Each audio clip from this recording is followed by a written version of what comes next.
손흥민의 거취가 불분명해진 상황입니다. 여전히 이적설들은 계속 쏟아지고 있습니다. 아무리 봐도 해외 기자들이 의무적으로 일을 해야만 하기 때문에 나오는 게 아닐까 싶습니다. 오로지 토트넘 구단은 수익만을 우선하는 구단이니까 추측으로 손흥민과 사우디를 연관만 시키고 있습니다. 손흥민의 거취가 불분명해진 건 맞기는 합니다. 토트넘 구단을 보면 무엇이든 선택할 수 있을 것 같기 때문에 손흥민을 팔겠다는 수뇌부의 의견도 분명 존재할 거라고 봅니다. 그리고 새로 부임한 토마스 프랭크 감독도 확신이 있지 않고서야 이 위험한 구단을 선택할 리가 없겠죠. 물론 브렌트포드에서보다 훨씬 많은 연봉을 받는다는 것도 무시할 수 없었을 것입니다. 앞으로의 성공 여부를 떠나서 토트넘의 감독이 된 것만으로도 자신의 가치를 업그레이드 시켰고 이제 51살인 만큼 앞으로도 앞날이 창창할 테니까요. 이 감독이 손흥민 한 선수 때문에 이 팀을 선택했을 리는 없습니다. 현재 토트넘 선수들의 평균 연령은 굉장히 낮아졌습니다. 그래서 좋게 말하면 신구의 조화가 맞춰지고 있습니다. 모든 선수들이 어리기만 한 그런 강팀은 존재하지도 않습니다. 손흥민을 제외한 상태로 토트넘의 주요 선수들의 평균 연령은 약 24살입니다. 토트넘 스쿼드에서 평균 23세 이하로도 충분히 팀이 꾸려질 수 있을 정도입니다. 비카리오 골키퍼, 스펜스, 드라구신, 반더벤, 우도기, 아치 그레이, 베리발, 클루셉스키, 존슨, 윌슨 오도베르. 네, 스트라이커는 그냥 솔랑케 두죠. 팀이 꾸려질 수 있다고 했지 막강한 전력이라고 하지는 않았습니다. 이렇게 어린 선수들만 키웠다간 정말 강등을 당하겠죠. 토트넘은 다음 시즌 매우 큰 욕심을 낼 것입니다. 한 시즌 17위를 한 팀이 다음 시즌에 10계단 이상 순위를 올린 팀이 어디일까요? 네, 자, 10계단이 뭡니까? 탑 6는 챔피언스 리그 진출이 불가능하기 때문에 최소 5위를 목표로 해야 합니다. 그러면 12계단을 껑충 뛰어오르는 건데, 자 살펴봤습니다. 노팅엄 포레스트가 2년 전에 강등 직전 17위였는데 이번 시즌에 7위를 하면서 10계단 순위 상승을 이뤄냈습니다. 사실 13계단까지도 가능했었는데 뒷심 부족이었죠. 2018-19 시즌에 울버햄튼도 예를 들 수 있을 것 같습니다. 승격하자마자 7위를 해버리는 파란을 일으켰으니까요. 이재성이 소속된 마인츠도 예를 들 수 있을 것 같습니다.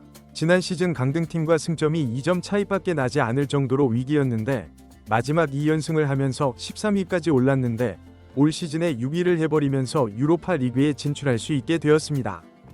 이렇게 스포츠는 기적이 늘 존재합니다. 토트넘이 17위를 했다고 해서 프랭크 감독이 몇 계단만 올라도 성공했다고 볼 수 없지요. 다음 시즌도 최소 목표는 챔피언스 리그 진출이어야 합니다. 토트넘이 17위로 추락을 했지만 선수들은 다 이유가 있었다고 하면서 리그 순위는 잊으려고 하고 있고 유로파 리그 우승만을 기억하고 있습니다. 하지만 토트넘 과거 감독이었던 레드네븐 쓴소리를 내뱉고 있더라고요. 17위를 기록한 건 납득 불가고 분명 감독에게 문제가 있는 건데 선수들이 마치 연기하듯 감싸고 있다면서요. 자, 근데 토트넘이 17위를 한 게 그렇게 충격적인지는 저는 잘 모르겠습니다. 한 시즌을 집중적으로 봤을 때지 엔지 감독이 말은 리그도 중요하다고 했지만 그때마다 출전하는 선수들이 베스트 멤버의 레벨과 차이가 많이 있었고 수비 조직력이 형편없었기 때문에 일어난 일이었습니다. 네, 반더벤, 로메로가 있을 때와는 극명하게 다른 팀이었습니다. 단지 엔지 감독은 고집을 부렸다는 게 문제였죠. 전력이 떨어지고 선수들의 스타일이 달라졌다면 그에 맞게 전술의 변화를 줘야 하는데 힘만 좋은 수비수를 패스 감각 뛰어나고 조율도 되는 랭킹 1위 국가의 주전 센터백과 똑같이 뛰게 하려고 했으니까 말 다 했죠. 이제 나이까지 꽤 있는 저가형 멀티 포지션 선수와 매우 젊은 멀티 포지션 선수를 유럽 축구에서 가장 빠른 왼발 센터백 선수가 출전할 때 똑같이 전술을 구사하려고 하니까 이 지경이 된 겁니다. 토트넘 구단은 그래서 유연한 감독을 모셔왔습니다.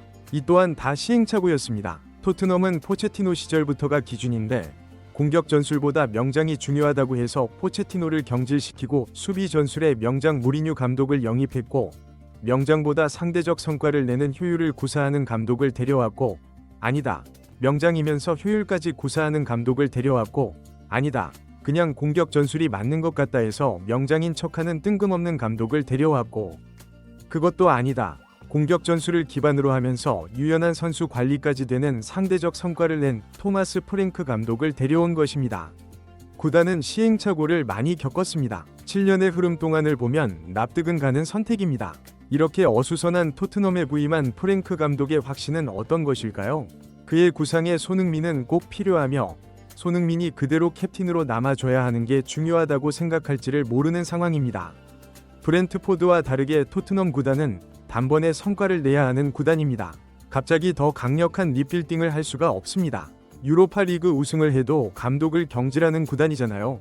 이미 선수들은 동요 상태입니다. 믿고 따랐고 성과도 낸 감독을 잘라버렸으니까요. 손흥민 입장에서는 구단에 질릴 수도 있습니다. 사실 그게 맞죠. 손흥민 스스로 이 구단이 질려서 떠나고 싶어야 할 것 같은데 매스컴을 통해서도 모범적이며 갈등을 유발하고 있지 않습니다. 프랭크 감독이 선수들도 동요할 수 있는 상황에서 유연한 감독이라는 분이 갑자기 대변화를 일으키는 모험을 할 리는 없을 거라고 봅니다. 그래서 신뢰도 높은 분석에 따르면 손흥민의 이적은 아예 고민도 하지 않고 무조건 잔류를 전제로 하고 있었습니다. 손흥민에 대한 직접적인 질문이 있기도 전에 프랭크 감독이 손흥민에게 기대가 클 것이라고 합니다. 지난 시즌은 너무 지나치게 왼쪽 구석에 위치하는 감독의 전술 때문에 최고의 모습을 볼 수 없었다. 손흥민이 더 중앙으로 들어와서 뛰는 걸 보고 싶고 프랭크 감독이 그걸 요구할 수도 있다 라고 말이죠. 그러면서 가상으로 감독이 이렇게 말하는 그림을 그렸습니다. 손이, 나는 네가 최고의 선수고 내가 신경 써야 할 건 그저 너에게서 최고를 끌어내는 거니까 그 외에는 신경 쓰지 마라 라고 하면서 손흥민 포지션의 변화가 기대된다고 했습니다. 이미 프랭크 감독의 전술과 손흥민은 매우 잘 맞는다는 분석이 지배적입니다. 단지 구단의 의사와 프랭크 감독의 입장인 건데 이렇게 신뢰도 높은 분석을 들어봐도 다음 시즌은 손흥민에게 가장 적합하면서 프랭크 감독도 손흥민을 살라처럼 활용할 가능성이 충분하다고 봅니다. 그렇다면 우리도 기대해 볼 수 있는 거 아니겠습니까? 손흥민의 대활약 말이죠. 손흥민이 기량이 떨어져서가 아니라 손흥민에게 맞는 전술이 되면서 손흥민도 잘하고 팀도 성과를 낸다면 팬들이 응원을 안 할 이유는 없죠. 어차피 이 상황에서 프랭크 감독이 캡틴을 바꾼다? 솔직히 그것도 떠날 수밖에 없는 명분이죠. 네, 진짜 요리스 골 날 것 같습니다. 손흥민이 주장으로 팀을 이끌 확률은 더 높다고 봐야 할 것 같습니다. 그럼 이제 유연하게 전력을 강화시키면서 성과를 내기 위해선 영입만이 가장 중요하죠. 많은 전문가들이 수비형 미드필더에 신경을 써야 한다고 말합니다. 벤탄쿠르는 수비형 미드필더라고 보긴 어렵고 비수마나 아치 그레이로는 부족하다는 겁니다. 모든 포지션이 다 중요하지만 공격 수비가 가능한 미드필더 쪽이 강력해야만 팀이 강하고 성과를 낼 수 있습니다. 하지만 아직 영입설조차 없고 오히려 불리한 은베모를 영입하려는 하이제킹 조짐이 보인다고 하죠. 은베모는 맨유와 구두 합의가 됐다는 말이 있는데 은베모가 맨유를 정말 갈까요? 네, 은베모는 주발이 왼발입니다. 은베모는 빠릅니다. 손흥민이 지금까지 토트넘에서 은베모급의 윙어와 함께 뛰어본 적이 없습니다. 전성기 지난 베일과 잠깐 뛰었었죠. 네, 은베모 영입하면 정말 손흥민 날아다닐 거라고 확신합니다. 존슨보다는 몇 배 나을 텐데요. 네, 제발 큰돈 한번 쓰자. 네, 다른 거 바라지 않고 은베모와 비수마 업그레이드 미드필더 정도 어떻습니까?